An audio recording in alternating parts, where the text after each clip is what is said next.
Yo, what's up, YouTube? It's me, Brandon. I'm giving you guys another comic book reaction review for 4/10/17. So here we go.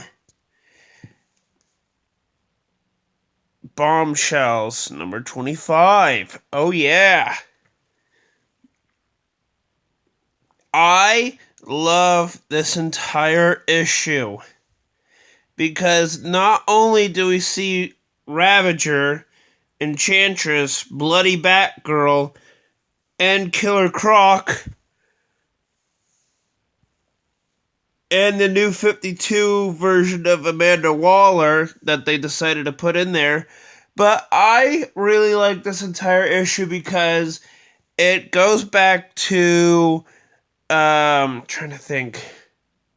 It goes back to the main villain that was like in issues 1 through 12, with the whole Tenebrae and all that stuff.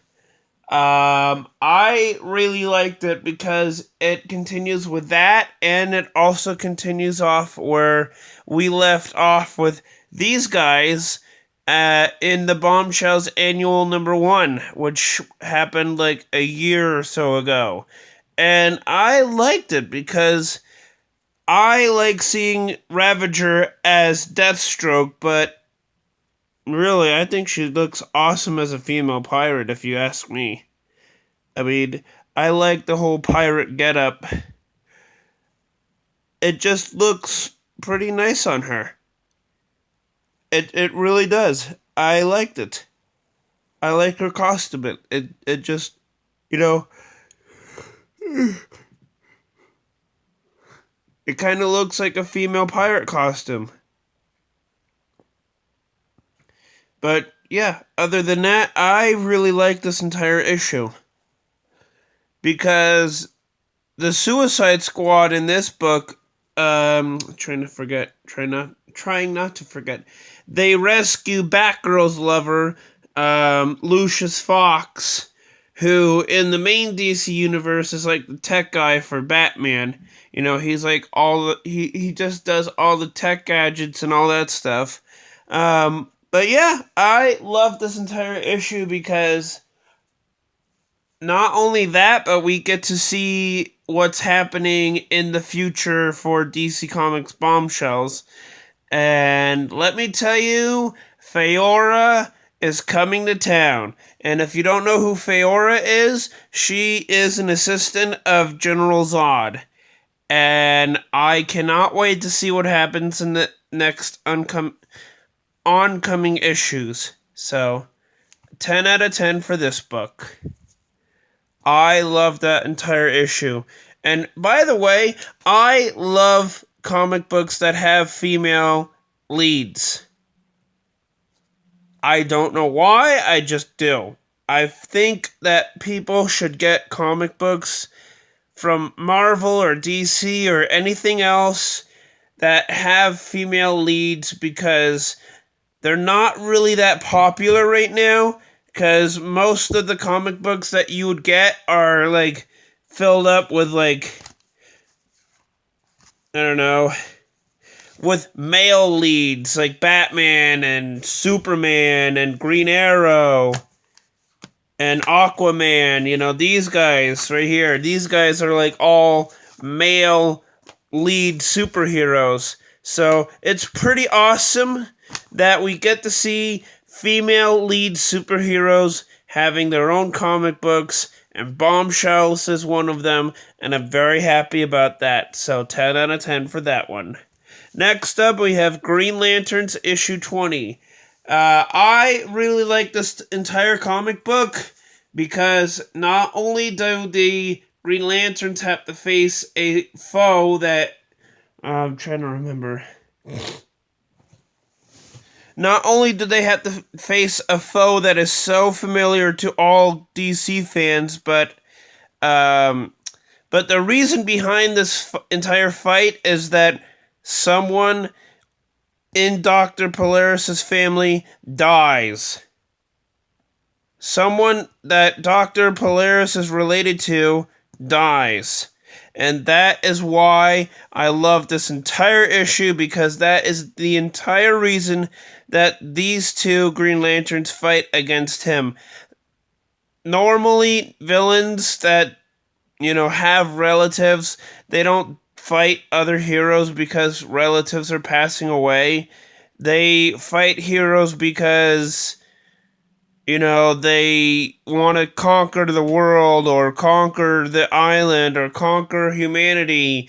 But no, none of that has to do with this book. And that's why I like this book.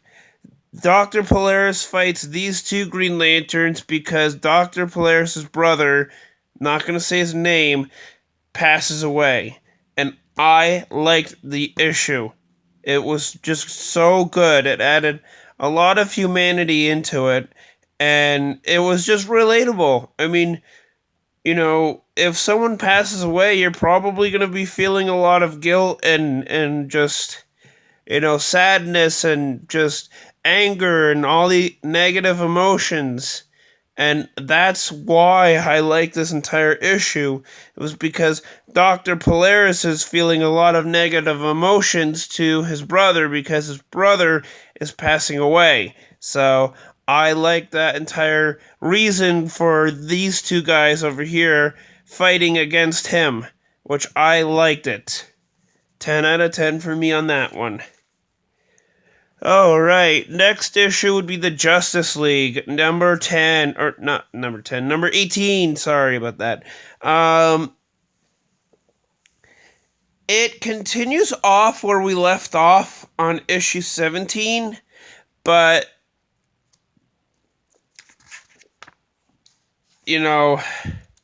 but we get to see the main villainess, yes, villainess,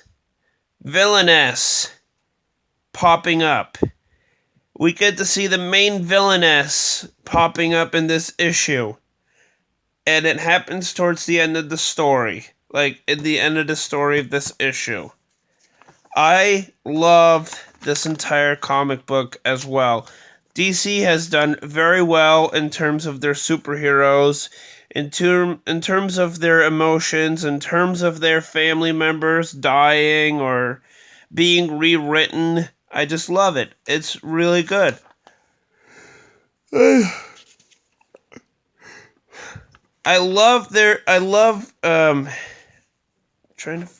can't remember his name, but I love Superman's entire conversation with the main villain. Yes, I'm just doing this villain because he's not really the one that's trying to destroy everybody. This guy, the one with the big head, he's trying to save everybody and save all the timelines and just like moving them away from people that are just going to destroy the entire world. And that includes superhumans.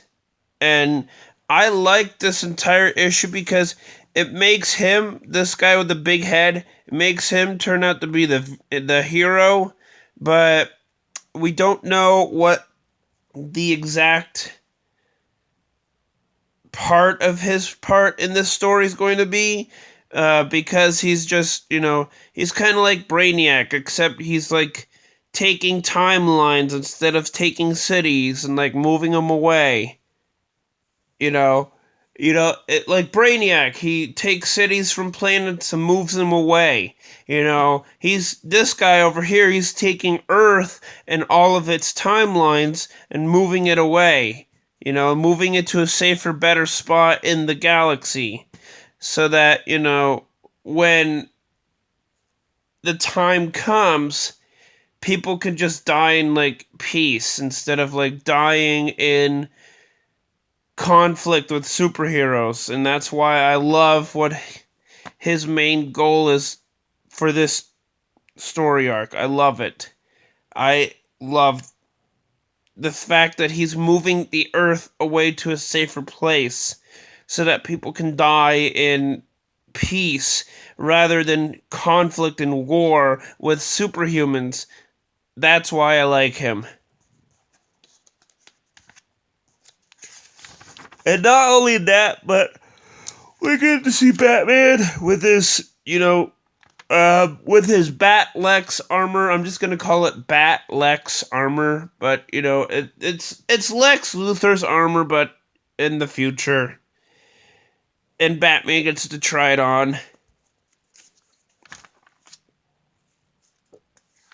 But yeah, I really love this entire issue because of the main person is bringing all the keepers around different timelines, what his goals are, and all of the intense actions in this book. I was very impressed with it, and I hope DC continues with some ramifications after this, because I think that this story is going to have some ramifications on the entire DC main universe. On the entire DC main universe, I mean, they might have some ramifications in some books, but not all comic books DC are going to have ramifications. And that's why I loved it. And I love this 2-page drawing. It is just so good.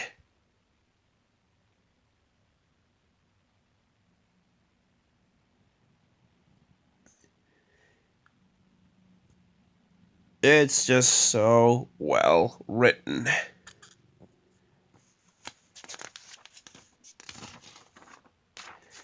And we get to see the main villainess.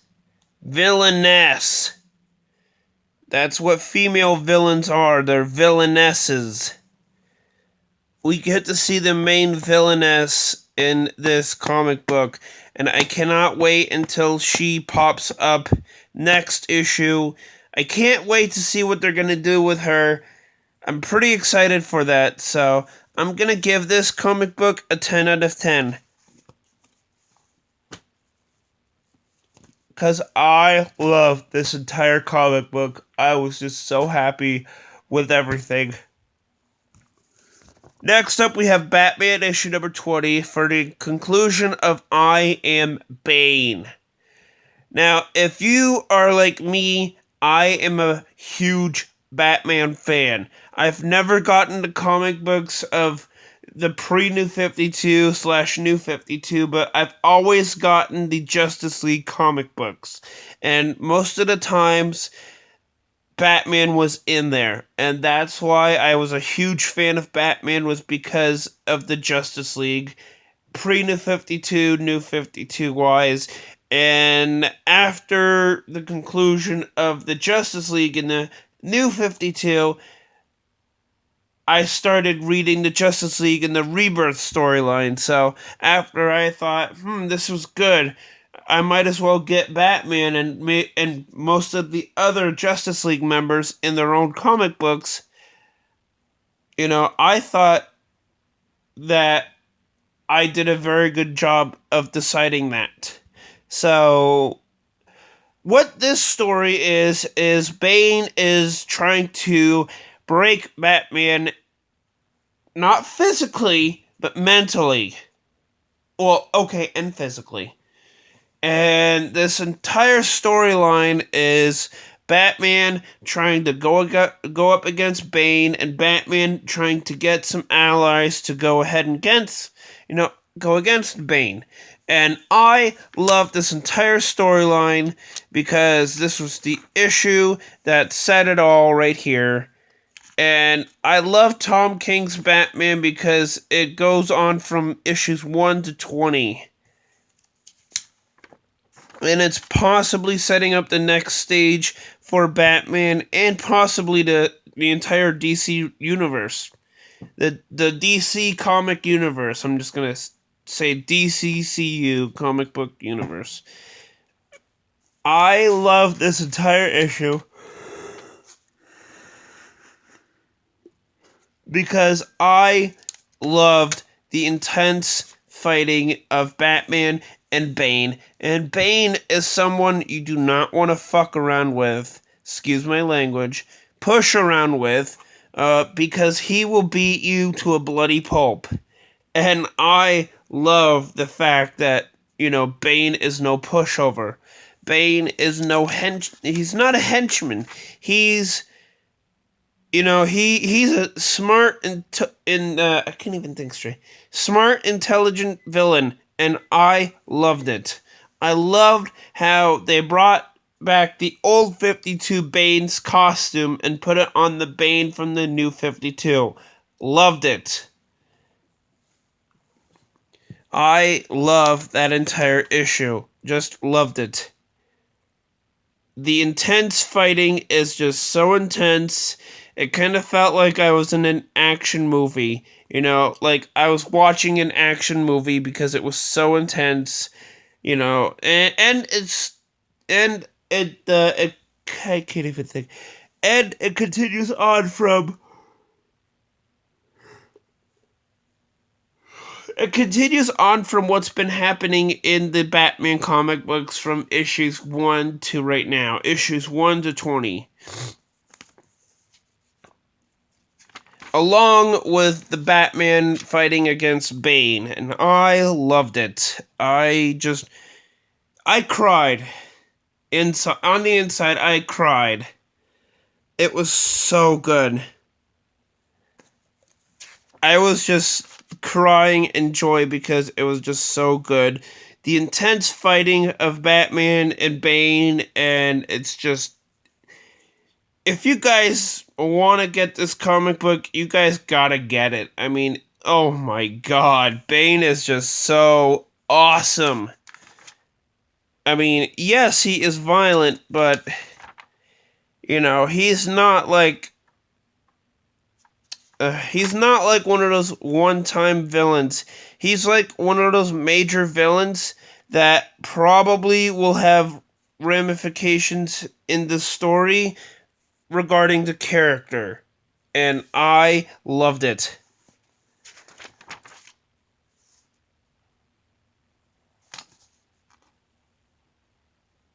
I just loved it. And I loved how they hurried up the fight and Batman knocks Bane the F out, and I was just so happy with it. This comic book, I gotta give a 10 out of 10 because I loved the intense fighting with Batman and Bane. It was just so good. I cried, almost cried, because it was so good. It was that good. And I couldn't help it because, I was just so loving it. Next issue we have is Superman. This happens after the events of Superman Reborn. Basically, Batman is investigating Superman and his son Clark Kent, or not Clark Kent, Jonathan Kent, who should be more powerful now. Should be more powerful, but he's not. And something's happening to his powers. We don't know what it is. And Batman goes ahead and finds the dairy farmer. And well, now that we know that it's the dairy farmer for whoever is messing up with Superman's powers, Superboy's powers, we don't know what's going to happen in the next issue. And I liked it. I liked that Batman knew it was the dairy farmer that kept bringing Jonathan Kent, milk and all that stuff. Like localized milk, because, them being on a farm, they don't have a lot of access to stores and malls and just, everything that a city person needs. So I love this entire issue because we get to find out that the milk that he's been drinking for Jonathan, it's not really milk per se. It's probably some sort of alien type liquid. We don't know what it is yet, but I can't wait for the next issue. So, Superman 20, 10 out of 10.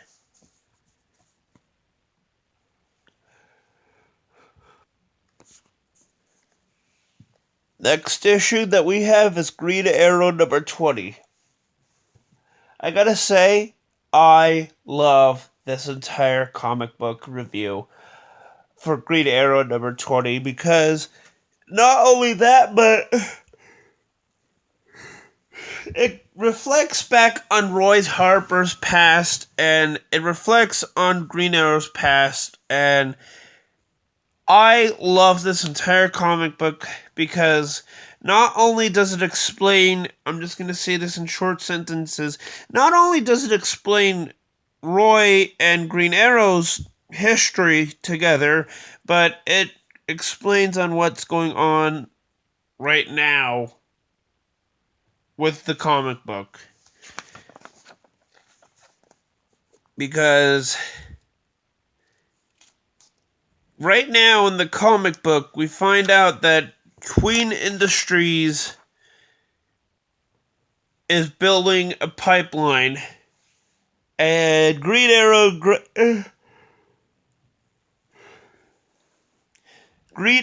and Black Canary, and Red Arrow, or Arsenal, they're going to stop it, and they're trying their best to stop whatever Queen Industries is doing right now. We don't know exactly what they're going to do with the pipeline, but they're building a pipeline in the city that Roy and Green Arrow and Black Canary are in.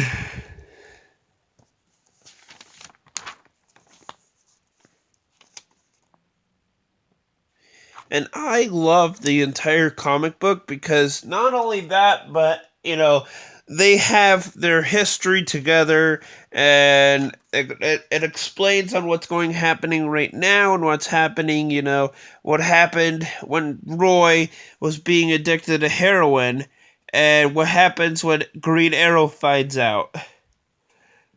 I just love this entire comic book because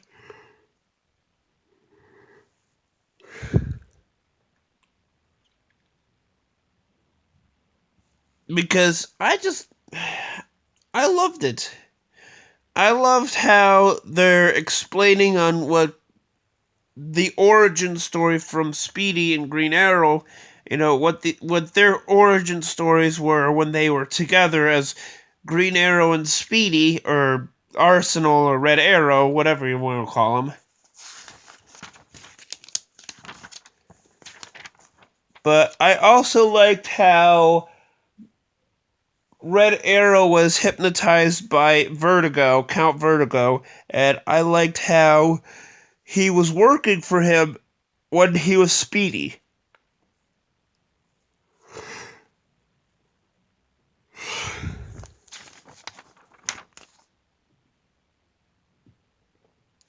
And I liked how the events from then are happening right now in this comic book. And I like how Queen Industries is building a pipeline for some other comic book or some other organization that Queen Industries is now affiliated with. Because remember, in Green Arrow number 1, it's not Green Arrow that controls Queen City anymore. It's the CFO, not the CEO. And Green Arrow was the CEO, and now the CFO, the Central Financial Officer, is in charge of Queen Industries. And I like this entire comic book review because we don't know who Queen Industries is building the pipeline for. We don't know if it's for money, if it's for some other organization. We don't know. And I liked it. It just gives a mystery to all comic book reviewers. What the mystery is for Queen Industries. I liked it. And I also like Count Vertigo's plans for controlling the entire population. He's not trying to control the world. Well, he is to a certain extent, but he's trying to control people's mistakes so that people wouldn't make the same mistakes. And I think that's pretty heroic of him. I mean, it's pretty heroic because, people in the real world, they do stupid stuff. They don't pay attention with their cell phones and they're out on the road. Someone hits them, boom, they're down and injured. It's their fault for being so stupid and being on their cell phone when they're crossing the road, and it's the other person's fault for not paying attention. And that's why I like what he's trying to say, is that he's trying to help them out by not making the same mistakes that they would generally do.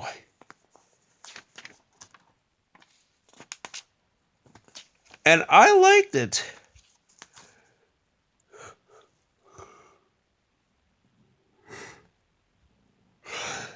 And I also like how he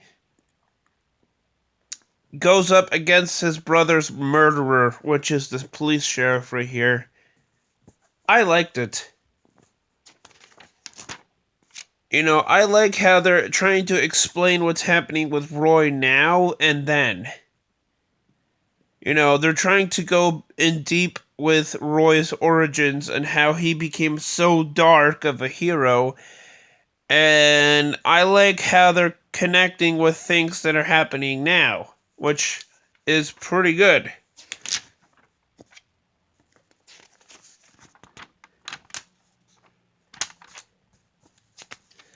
So far, I would give this book a 10 out of 10 because I thought this was a really good comic book review. I thought that this was very explanatory of things that are happening now and then with Roy Harper, and how Count Vertigo came along and was trying to control the world to a certain extent. And I also liked how Green Arrow was with Roy Harper now and then, trying to help him out now and helping him out then. And I liked that, he was trying to help him out then and now.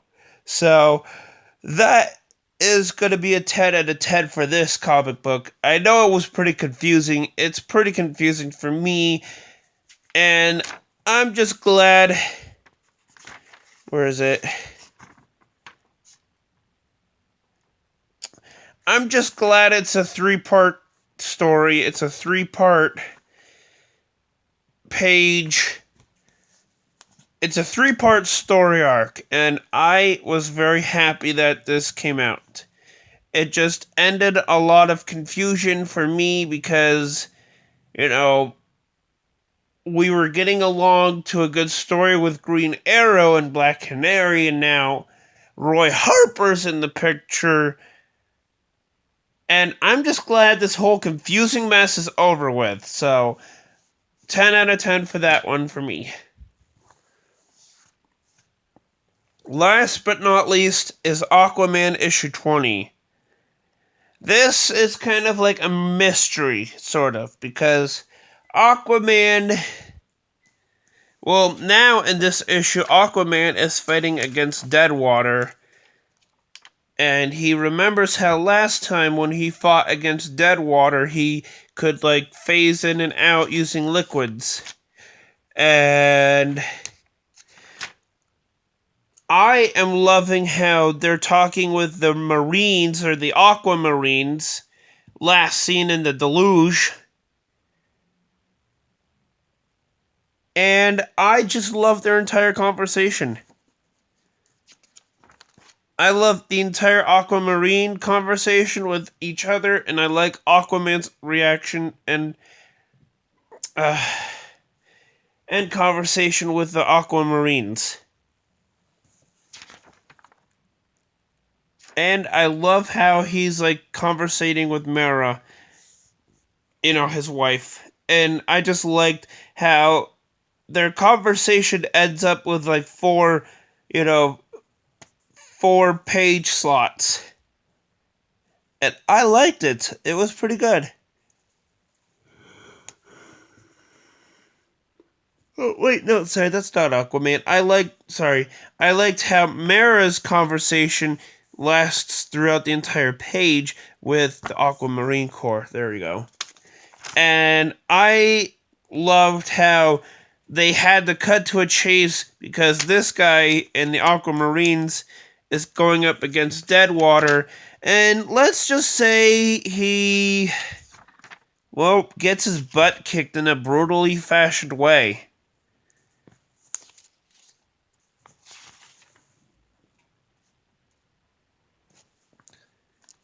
He gets his butt kicked in a brutally fashioned way.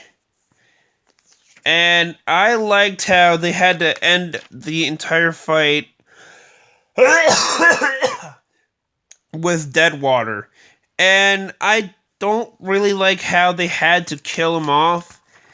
You know, they could have just kept him in a holding cell without water. That would have been okay, but they had to kill him off. That was the one that I really didn't like. But I like the entire conversation with Arthur and the Aquamarines. And I like the entire mystery of how Deadwater came up to the surface. And I liked how Aquaman and Mera are going to investigate whatever the source is for the whole Deadwater incident. Then I liked how, Aquaman finds like totally weird decked out fish that haven't been seen for millions and millions of years. And I liked how his reaction was for this entire page right here. I love this entire page because now we get to see what the source is over here for Deadwater. How he became to be. And I liked it. I would give this a 10 out of 10. Because Aquaman is a kick-ass kick-butt hero. I'm just going to say that. Kick-butt hero. There we go. I loved it. It was pretty good.